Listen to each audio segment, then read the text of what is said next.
No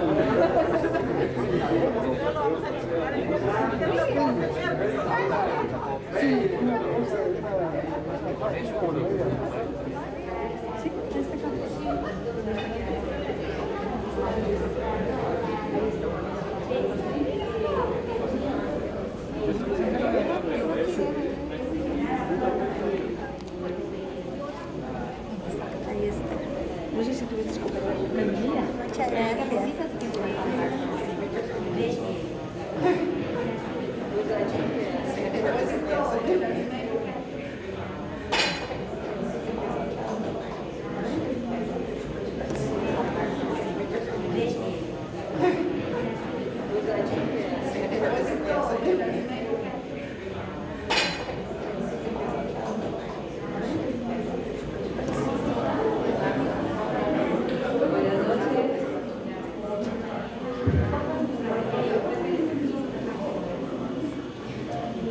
Buenas noches, vamos a empezar nuestra primera reunión informativa para nuestro proyecto educativo en Guatemala. Mi nombre es Alessandra Zamora de Reunión.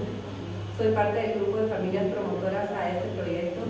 Desde hace ya 6 años, junto con un grupo de padres de familias y profesionales, me he dedicado a promover, ayudar y dar información a padres y profesionales para niños con necesidades educativas especiales. Cuando veo tanta cara conocida, me doy cuenta que han sido muchos los casos y las experiencias que hemos compartido, siempre con el afán de encontrar mejores respuestas para nuestros niños. Ha sido este recorrido largo y enriquecedor el que nos ha llevado hoy donde nos encontramos. Es el haber tenido el privilegio de escuchar y ser parte de las historias de tantas otras familias como la mía, lo que ha dejado una huella imborrable y nos permite estar esta noche viviendo una realidad que por muchos años la llamamos un sueño. El sueño de tener un espacio donde nuestros niños con diferencias educativas sean entendidos y celebrados, donde cada uno cobre un sentido único y todas aquellas personas a su alrededor no paremos en seguir encontrando respuestas para sus necesidades.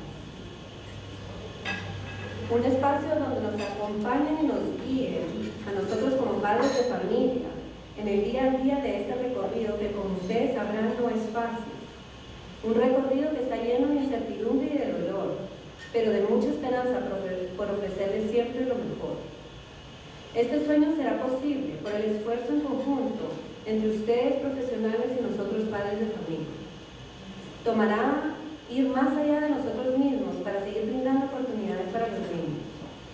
Les agradezco por su continuo apoyo, por mantenerse unidos a nuestras necesidades, por entregarse a nuestra causa y ayudarnos a crecer junto a ustedes, ayudarnos a educarnos y hacernos avanzar más allá del dolor y la pérdida que en algún momento hayamos experimentado. Ahora nos encontramos en una nueva etapa, una oportunidad de seguir avanzando para nuestros niños. Se nos abren las puertas para que juntos, comunidad de padres y profesionales, podamos traer nueva información y nuevos conocimientos para la educación y bienestar de estos niños y jóvenes. Es de gran valor para nosotros poder abrir este espacio de intercambio con ustedes en distintas ramas de sus profesiones. Necesitamos de sus observaciones y experiencias para poder llevar a cabo la implementación de este modelo en Guatemala. Dentro de su papelería van a encontrar una hoja con preguntas que quisiéramos compartir con ustedes, que las vamos a recoger al final de la presentación. Cualquier observación que quisieran compartirnos es bienvenida al final de esta presentación. Y ahora es para mí un honor poderles presentar a la doctora Mary Webb, directora y fundadora del Colegio MONARCH en Houston, una persona que me abrió sus puertas desde el primer día y su corazón. La doctora Webb recibió su doctorado en Educación para Liderazgo de Escuelas Privadas en la Universidad de San Francisco en 1991, licenciada en Educación Especial de la Universidad de Michigan, con una maestría en Administración Educativa en la Universidad Baptista de Houston. Ha sido maestra en Educación Especial, maestra de temprana edad, tutora privada y por los últimos 22 años directora de colegios. El Colegio MONARCH es el reto y aventura profesional más grande para la doctora Albuera. Y quiero agradecerle, I want to thank you for all your support. Quiero agradecerle todo su apoyo y su entusiasmo, que sin él no sería posible estar aquí hoy. Gracias.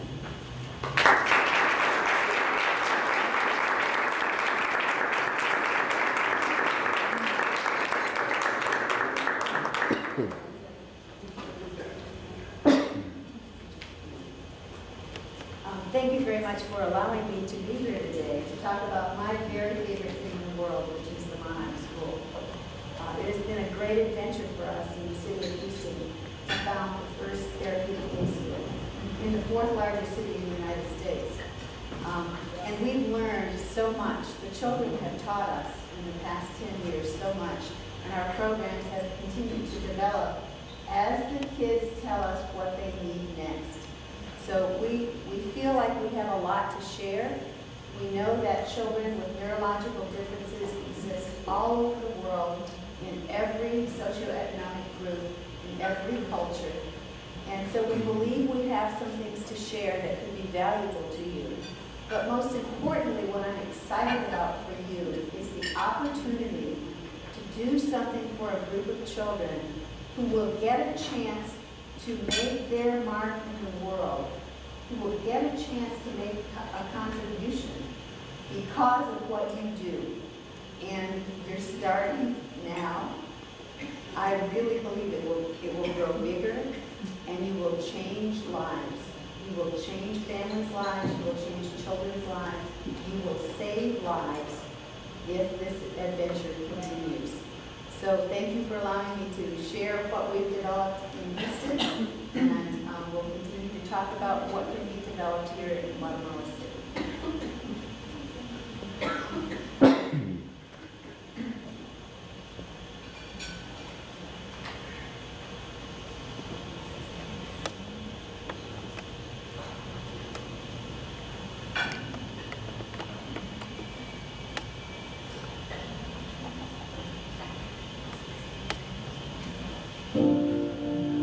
I would say these are people that have an enormous potential. Some very talented people in arts.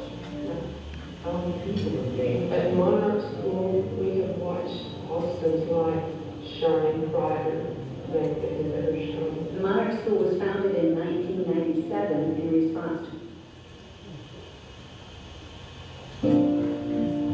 I would say these are exceptionally gifted people that have an enormous potential. Some very talented people in arts. We have some very talented people in games. At MONARCH School, we have watched Austin's life shine brighter than it has ever shone. The MONARCH School was founded in 1997 in response to a critical need in this area for a therapeutic day school for children with neurological differences. By year 3, we had tripled our enrollment and needed to open a second campus. So now we are 2 campuses, but 1 school. About a third of our children fall in the autistic spectrum. Over 70% of our children have attention deficits. Our children also come to us with Tourette syndrome, with anxiety disorders, other mood disorders, oppositional defiant disorders, and sometimes with obsessive compulsive disorder. MONARCH's program is a developmental model, and from the beginning, our emphasis has been on relationship development and executive functioning. I wouldn't talk to people on my own. I didn't care about anyone, basically. So many of these children have a lot of frustrations because of their feelings. They don't know how to understand them or deal with them. And that is one of the main things that we feel that we are overcoming. Families enroll in MONARCH Day School and summer camp from many other cities in Texas and from other states, such as Washington, New York, and California. And people are finding this on the internet internationally. A typical MONARCH student is often surviving in other school settings. And they really come to MONARCH to thrive. They come because they need to be connected to a community of learners, often for the first time. All of our faculty is trained in Dr. Mel Levine's school platoon model. And I'm going to tell you, the public school personnel came and visited the Monarch campus before he left, and they were able to see the more intense social interventions. He wasn't understood, and he was reacting and acting out. So when he came to Monarch, he carried that with him, and it was very challenging to get him out of the car every day. But as he began to trust more and more that people here did understand and accepted him, and that he was liked, he started to let go. The Monarch program is a coordinated blend of educational and psychological services. And so you see teachers and psychologists working hand in hand to develop a plan that's unique for each child, to involve the parents in that plan, so that we have not just a school plan, but a home plan as well. And you know, last year I happened to have gotten this, the A honor roll. Yes, we're pretty proud of that. He did really well.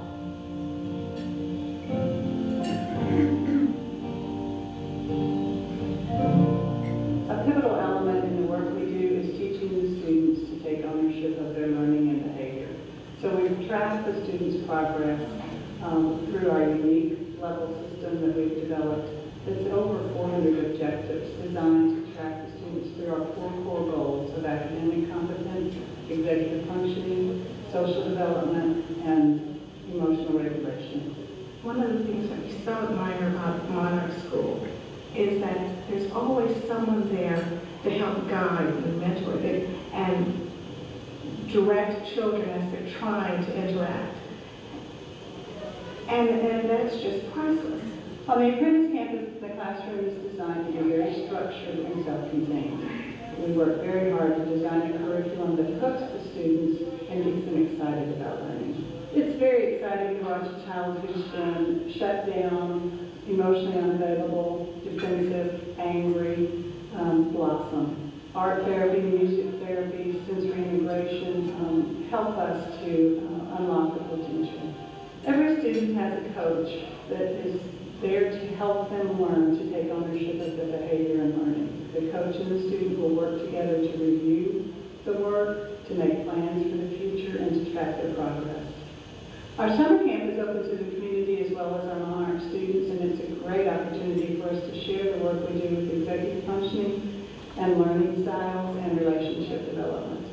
There's a big turtle in the pond named Beethoven. And if you like it, you have a little turtle that's called Beethoven Jr.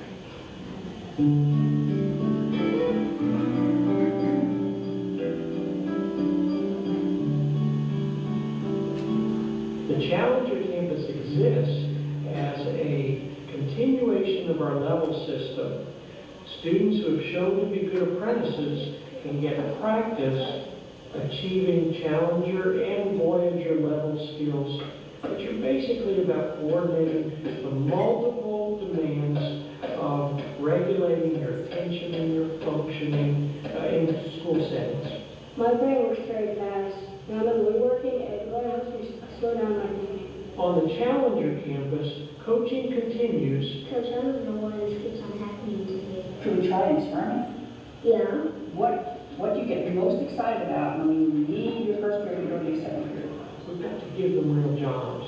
In fact, in making this film, several students volunteered, more than volunteered, I think they begged, to actually do the work in the technical aspects of producing this film. And when you see that, you see that they are hungry to make a contribution. They are hungry to show their competence because, frankly, for a lot of our kids, the typical demands of a very verbal school do not really address all the strengths that our kids have. Thank you for using the mediation process, John. Our wellness program is actually attached to our executive functioning program. Every student is responsible for developing a de-stress plan, and students are confronted with what are you doing to advance your health in terms of exercise or in terms of diet or in terms of sleep.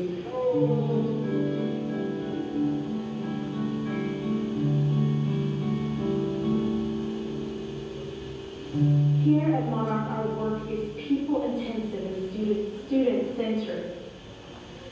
And it's very expensive. Yet the leaders at Monarch are very passionate that it not be in elite schools. We have provided more than $500,000 in scholarship assistance. However, the need is so great. We are constantly looking for partnerships in the community to join us in offering scholarships to students who, without intervention, may never be able to make contributions to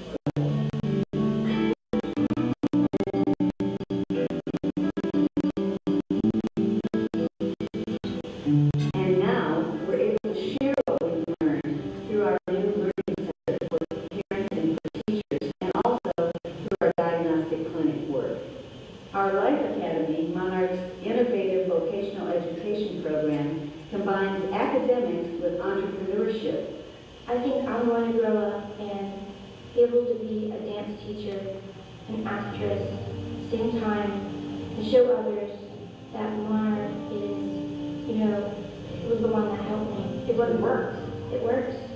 The years that I spent here were probably some of the best, most interactive learning years of my life.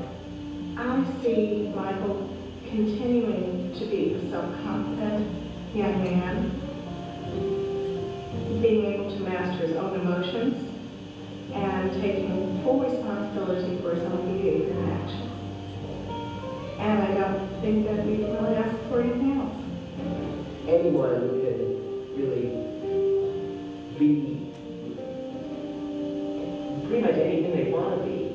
And all you have to do is be willing to try, sometimes make a few sacrifices, and to accept help from others. No one can do it alone.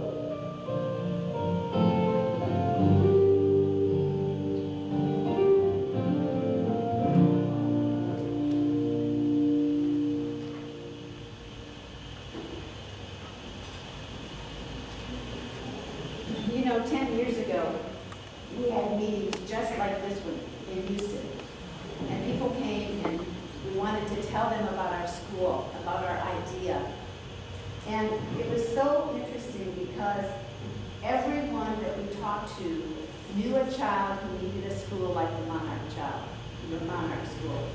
It was their own child or their grandchild or a niece or a nephew or a neighbor's child or someone whom they worked with had a child who needed Monarch. So we were delighted to find that we weren't just talking out to people that didn't know, we were talking to a community who seemed to recognize at some level that we had a serious omission in our educational process. We had children who are now at the Monarch School who, instead of coming to a school like Monarch, were going to residential schools in other parts of the United States. Because there are very good therapeutic day schools in many other parts of the United States. There were not many schools in Houston, mainly because of the tax structure. The public schools in the state of Texas are supposed to educate all of the children.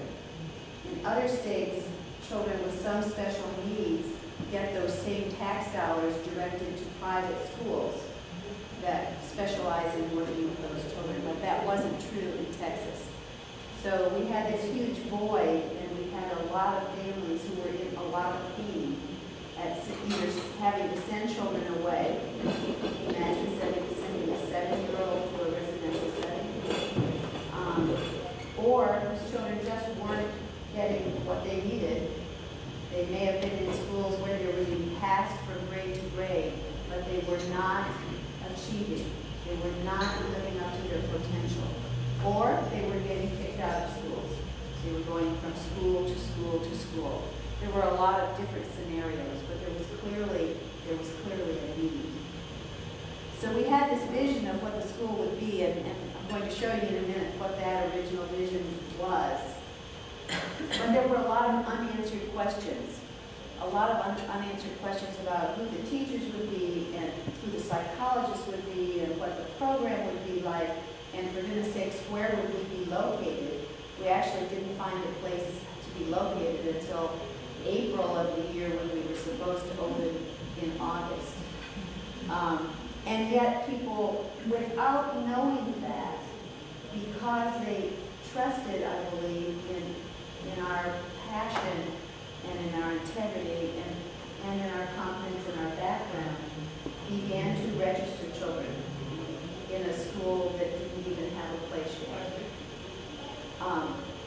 And it was hard answering questions that you didn't have answers for, because you wanted to reassure people.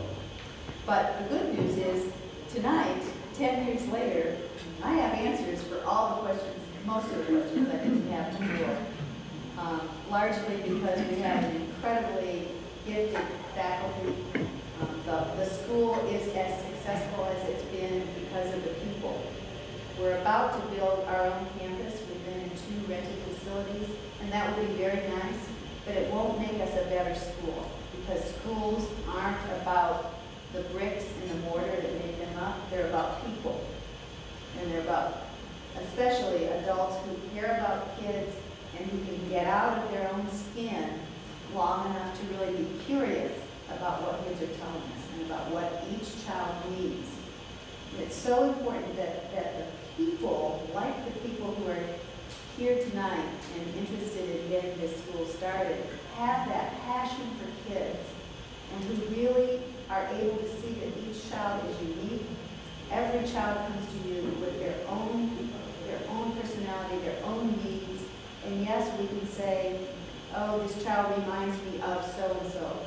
And that's a good place to start, but you can't stay there. You've got to know that child as a unique individual in the whole universe. And so you all have children that you either have in your families or in your practices or in your schools, whom you know and you're thinking perhaps we use a school like the MONARCH school. And you know that every one of them is so different. It doesn't even matter what their diagnoses. They may have lots of labels after their name, right? They may be ADHD, and they may be OCD, and they may be ODD, and that's fine. That's a good place to start. But it doesn't tell you about the child.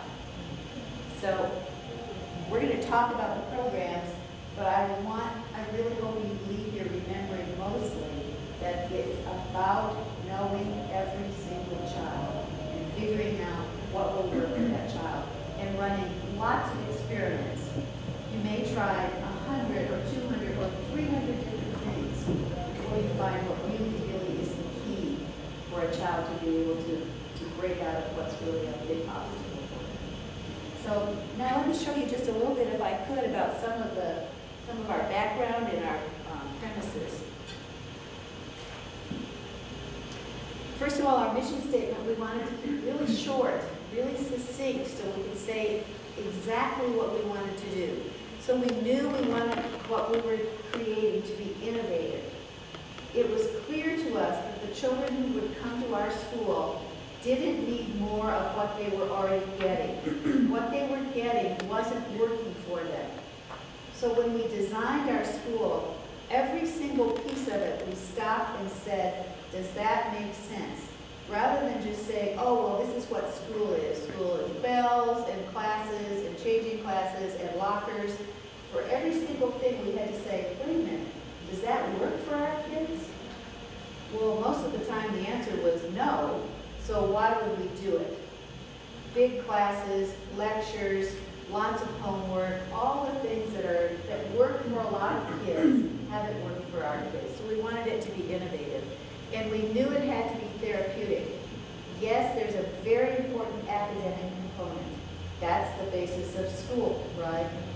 But if there's not something more, then again, you're not doing anything different. So for us, the something more was 4 things that we'll talk about in just a minute that made it therapeutic. And this was our original vision. I think it's still very true and very beautiful, and isn't it what we want for all of our children, not just children with special needs, that they do have active minds, and that those minds be challenged, that they be treated with the utmost respect and dignity, that no one ever be embarrassed or scolded or made to feel less than. That learning be a joy. You know, infants and toddlers explore their world with joy. And for so many of our children, whether they have special needs or not, by the time they get to about the 3rd or 4th or 5th grade, that joy in learning is gone. And it's it's a drudgery, and it doesn't need to be. And finally, that wisdom be the outcome.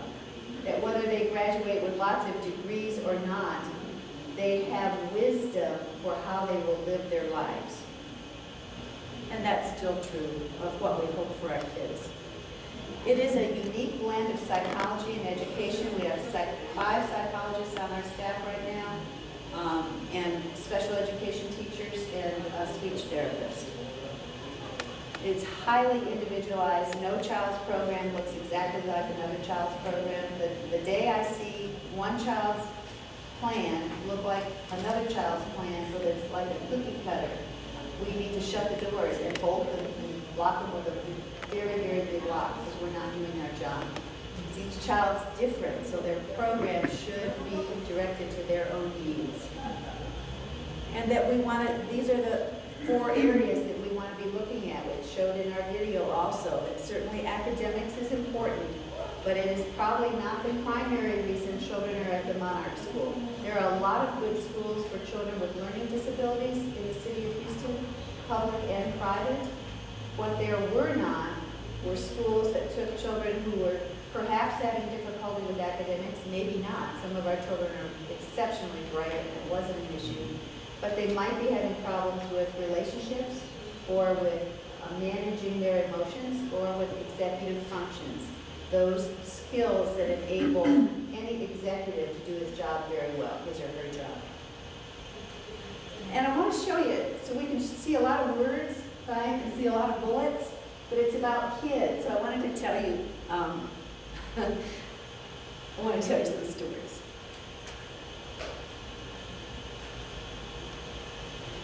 I'm sorry. This is Matt. And when Matt came to us, he barely could stay in a classroom. He had constant outbursts. He did not know how to take direction from anybody. He would scream and have meltdowns. He's so bright. This boy has an IQ in the genius level. But he had never been able to stay in a school. And he continued to fall farther behind. He was so frustrated by not having a friend. He wanted to play with kids, but he didn't know how. And so every time he would make an approach to a child, 5 minutes later it had disintegrated. Sometimes it had disintegrated because he smelled so bad. He had had an intestinal problem when he was a baby and only had a third of his colon, so he had a lot of diarrhea. So bathroom skills and taking care of himself, hand washing, were huge issues for him. And just general care for himself was very, very difficult. That continued for several years to be a huge issue, where we would spend a lot of time sending Matt back to the bathroom to wash his hands again. He would have a check when he came in the morning that he had washed his hands well. This is a boy with an IQ of about 145. But he had to have constant direction and supervision and prompts to keep washing his hands, because it was such a turnoff for people to be around him. Today, Matt is a 10th grader. He's passionately interested in knowing about himself and in understanding his Asperger's syndrome. And he will tell you that he wishes someday to be able to accept himself as he is and not to blame it on what he calls an unknown entity. So he's curious about himself, and he's coachable, and he listens to people, and he tries to get along with his classmates, and he has friendships, and he goes places with people on the weekends to play miniature golf and to the movies, and comes back and reports it with great pride that he has a friend, and it's hard work for him. It's as hard work for him as it would be for you and I to go line up on a 100-yard dash and compete with Olympians. But he keeps trying. This boy is a hero. So our 4 core goals, these are the same 4 areas we just talked about. What ownership of development. We ask kids to make progress in those 4 core goal areas, but we're not going to do that for them. And there's so many ways in special education classrooms around the world that we can create a structure that's so structured that we prop kids up and we make them look better than they really are. And then they leave us in our special education classrooms and they collapse because they haven't really learned new skills. They've just been functioning in rooms that have been so well designed that they can't fail. Well, you know what? We want our kids to have some failures because it's only through some of their failures and their practices and practices and practices that they're going to get better. So it's like anything you learn in school. When you're in math class, when you first learn to do an algebraic equation, do you have to fail a few times? Absolutely. If you hadn't failed when you first tried it, then you probably didn't really need to learn it. You already knew it. So it's helping kids reframe that when you do it and you don't get it right, it's okay. That that's how we all learn. But for our kids, they need many, many, many more practices. Because while other kids have been getting better, not just at academics, but at social skills and at emotional regulation and at organization and planning and goal setting, all those executive functions, our kids haven't been practicing those things. So they have to practice even more than most kids. And we've got to design a classroom and programs that give them that practice. This is Matt, who's another very bright young man. His family moved from Canada, from Vancouver, British Columbia, one of the most beautiful places on the planet. They picked up mom and dad and 4 kids and moved to Houston. Dad's an Episcopalian priest. He did not have a job in Houston, but they found the MONARCH school on the internet, talked to us on the telephone, flew down and visited and said, we have got to have this for our son. And that is the kind of unbelievable commitment and courage and risk that so many of our families are able to take that just takes my breath away. I am in awe of what families do to come to MONARCH, including mom and dad being separated perhaps so that a child can come. We don't recommend that as the optimal way to do it, but sometimes that's the only way. People are willing to do it. It's amazing. So the children who can benefit certainly are children who have learning differences. Do we all have learning differences? I have one. Let me tell. I have several. My husband can. He will verify that these are certified LDs. I have a terrible problem with volume in spatial relationship. So if we have leftovers, I might get out 3 or 4